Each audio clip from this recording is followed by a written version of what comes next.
समाजाचं प्रेम आहे. मी जे इमानदारीनं करतो, प्रामाणिकपणानं समाजासाठी लढतो. समाजाला माहिती आहे मला किती वेदना आहे.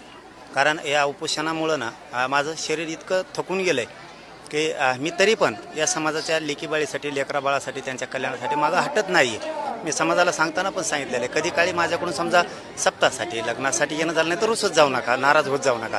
कारण मी समाजासाठी लढत राहणार आहे कायमस्वरूपी. मी बसल्या जागी येऊन तुमच्या लेकराचं कल्याण करीन. ते समाजाला सांगणंही गरजेचं होतं आणि समाज ऐकतो पण माझा. त्यामुळं समाजाचं शेवटी त्यांना आरक्षण मिळून दिलं आहे, राहिलेला पण मिळून देणार आहे. त्यामुळं समाजाचं त्यांचा मुलगा आला असं त्यांना वाटतं, म्हणून आता ते प्रेमापोटी फुलाची त्याची उधळण करतायत.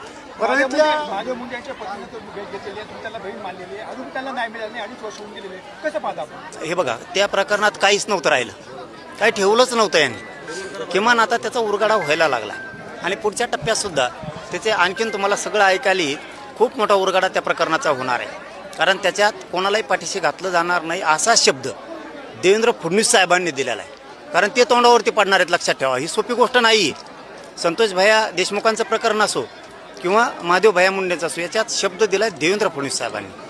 त्यांनी जर याच्यात हलगर्जीपणा केला तर ते त्यांच्या मुळावरती येणार आहे. त्यामुळे ते कधी याच्यात हलगर्जीपणा करणार नाहीत. जर केलाच तर आम्ही आहेत ना पुढं पुन्हा. नाही, काय नाही ताई, ते वडील त्यांचे ते फक्त भेटायला आले होते, बाकी काहीच नाही, तेवढंच. पलूस तालुक्यामध्ये पुण्यप्रबोधन वाटपाच्या अनुषंगाने परत एकदा आणखी आरोप केली जाते असा विषय निघालेला आहे, काय सांगताय? हा, तेच आता मी बावनकुळे साहेबाला सुद्धा ते बोलतो लगेच आणि उपसमितीला सुद्धा सांगतो. मला वाटतं 19 तारखेला बैठक आहे. यावेळेस कॅबिनेट बऱ्याच झाल्या नाही, त्याच्यामुळं ते बहुतेक 19 पासूनच सुरू करायला.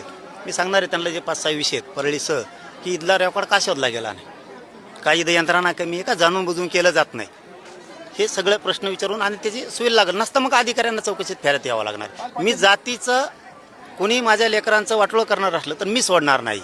अधिकारी हा आमच्यासाठी सगळा सारखा. मी कधीही अधिकाऱ्यांना तोंड टाकून बोलत नाही, आत्तापर्यंत बोललो पण नाही. परंतु लेकरांचं वाटलं जर ते नोंदी असून देणार नसतील तर मग मात्र मला ॲक्शन घ्यावं लागेल, त्याला माझा नाईलाज. नगरपालिका आणि महानगरपालिका निवडणुकीपासून तुम्ही लांब होता, मात्र आता पंचायत समिती आणि जिल्हा परिषद निवडणुका येऊ घातलेल्या आहेत, त्याबद्दल भूमिका काय असणार आहे? नाही, मी विधानसभेपासून नाहीच. मी असले का असतो, मी लोकसभेला होतो का नाही? होतो उघड.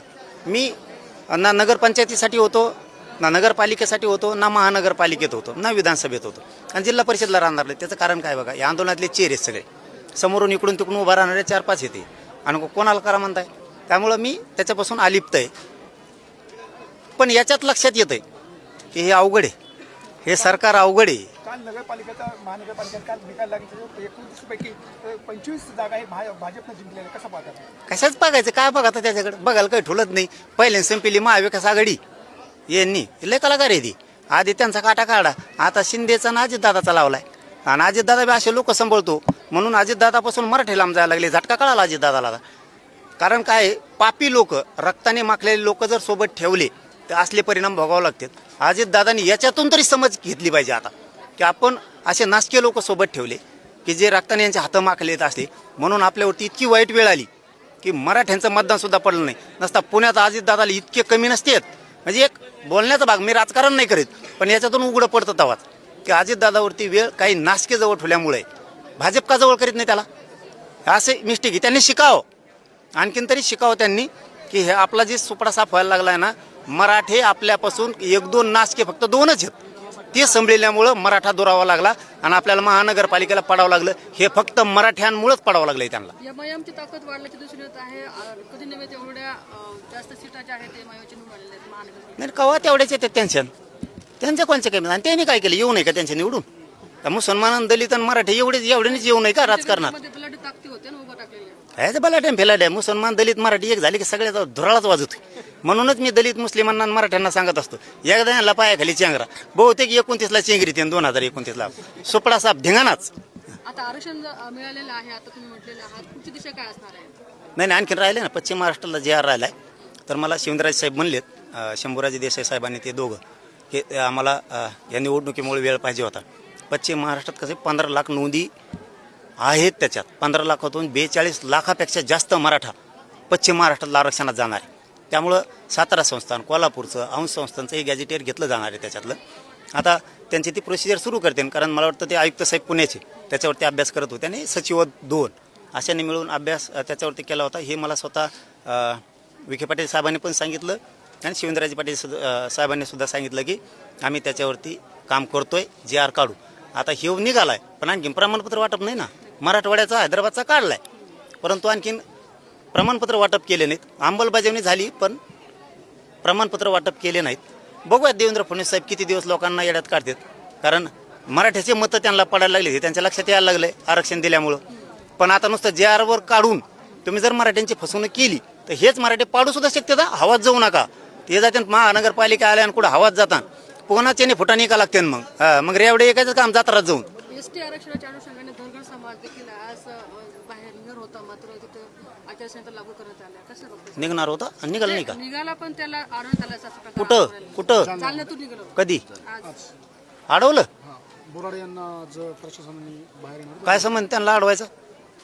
मला आत्ता माहित झालं, मला माहित नाही, मी घेतो माहिती. होते आंदोलनात जायलाच पाहिजे त्यांनी. यांच्या काय बापाच पेंडे काय यांचे काय मुंबई धनगराच्या लेकरांना शिकायचं नाही काय? झाले 15-15 वर्ष झाले वाटुळे त्यांची. कव्हर करता मुसलमानाला आरक्षण दिलं नाही, बंजारा समाजाला दिलं नाही, मराठ्यालाही दिलं नाही, आता त्या मुसलमानाला पण देणार. आणि आता ती एसटीतून धनगर समाज मागायला लागलाय. तुम्हाला त्याचं राजकारण करायचं अडवायचं. त्याने काय भ्यायचं त्यांना? काय संबंध नाही कोणाचा अडवायचा. एसटीतून आरक्षण घ्यायचं म्हणजे घ्यायचं. एकाही धनगरांनी याच्यात राजकारण करू नये. सगळ्यांनी ताकदीनं उभारून लेकरा बाळाचं कल्याण होईल हे लक्षात ठेवा. धनगरांनी आरक्षण नंतर करता येईल, सॉरी आपल्याला राजकारण तुम्हाला नंतर करता येईल. आरक्षण जाऊ देऊ नका. लेकरा बाळाच्या पिढ्या सुधारतील, कल्याण होईल त्यांचं. राजकारण नंतर करा. तुम्ही कोणत्याही पक्षात असाल, ते जर आता मुंबईला चालले असले त्यांच्या पाठीशी धनगरांनी उभा राहायला पाहिजे. आणि ते जर रस्त्याने चालले असले तर मी आज आपल्या पत्रकार बांधवाच्या माध्यमातून सांगतो, ज्या ज्या रस्त्यावरून ते जाणार आहेत त्या त्या रस्त्यावरती पाणी भाकरी जेवण मराठ्यांनी त्यांना कमी पडू देऊ नका. सगळे तुटून पडा, सगळ्यांनी त्यांना जीव खाऊ घाला, त्यांना पाणी द्या. रस्त्यात कुठं अडचण येणार नाहीत. ज्या रस्त्यावरून जातील त्या रस्त्यावरती मराठ्यांनी काम करावं. आता आपण दिल्लीकडे काही दिवसापूर्वी दौरा टाकला होता, त्या अनुषंगाने नाही दिल्लीकडे याच्यासाठी दौरा टाकला होता. शौर्य पाटलाची आत्महत्या झाली होती आणि तिथलं सरकार, आता ते कसं आहे मला तिथं गेल्यावर कळालं, मलाही माहीत नव्हतं तिथं वेगळं सरकार आहे. कारण तिथलं ते जरी सरकार राज्याचं असलं, मुख्यमंत्री असलं, त्यांच्या काही हातात नाही. तिथं ते अर्ध केंद्रशासित आहे. तिथं गेल्यावर कळालं. त्याच्यामुळं त्याच्यात इंटरफेअर स्वतः केंद्रीय गृहमंत्री अमित शहा साहेबालाच करणं गरजेचं होतं आणि त्याचा तपास पुढं लागत नव्हता. म्हणून आम्ही त्यांना संध्याकाळी सांगितलं होतं, मी कुणालाही याच्यात सोडणार नाही, तुम्हाला यासाठी नेमावं लागेल.